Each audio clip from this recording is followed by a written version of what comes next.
I rise on a point of personal and collective privilege matapos ako tawagin ni Executive Ralph Recto na baliw. Kung baliw man ako, at least hindi ako magnanakaw. Tila affected si Recto sa mga post ko tungkol sa kanya at si Congressman Edwin Garjola. At mabuti kung magpaliwanag na lang siya tungkol dito. May kinakalat din siya sa social media na ako daw ay may utang sa DOE na 24 billion pesos. Ito po ay walang basihan at inimbento lamang upang tangkang pahinain ang mga binubunyag ko tungkol sa korupsyon sa ating gobyerno.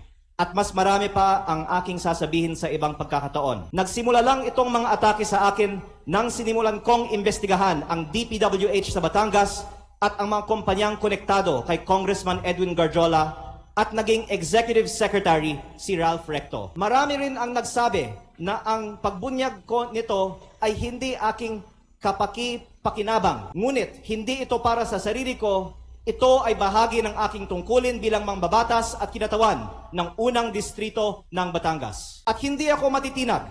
Kaya po ako ay nananawagan na imbestigahan ang connection ni Garjola kay Recto, lalo na ngayong Executive Secretary na siya, at suriin ni Pangulong Marcos kung natutulungan ni Recto si Garjola mula sa loob ng Malacanang. Dahil limitado ang oras ngayon, ilahad ko ang iba ko pang nalalaman tungkol sa mga koneksyon ni Garjola at Recto sa iba pang mga araw. Sisimulan ko lang ngayon sa isang punto. Ayon sa aking tansya at pananiliksik, mahigit 1 billion pesos ang ginastos ni Congressman Edwin Garjola para kay Vilma Santos Recto at Lucky Manzano sa iba pa nilang mga kandidato at sa sarili niya bilang first nominee ng CWS party list sa 2025 elections. While this representation recognizes the importance of legislative oversight, I believe that it is equally important that information shared in this plenary is accurately based on facts, not assumptions, not insinuations,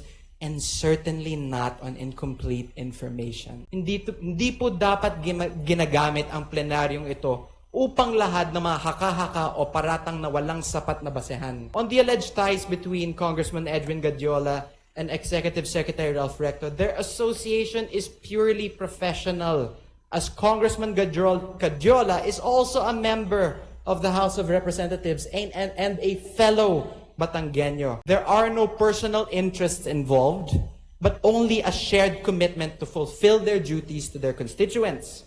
Walang katotohanan ang mga alegasyon ni Congressman Leviste na mayroon silang may mga maanomalyang transaksyon. Fake news po yan, Mr. Speaker. This representation is not privy to the motives of my colleague from the 1st District of Batangas. But let it be known, hindi po tayo basta-basta nagpapadala sa mga inimbentong issue dahil alam po natin kung ano ang katotohanan dito. In fact, I will not stand idly by and let these so-called facts be presented as truth. Let it be a reminder that Executive Secretary Ralph Recto has served as congressman and senator for decades, representing not only Batangas, but also the broader interests of the Filipino.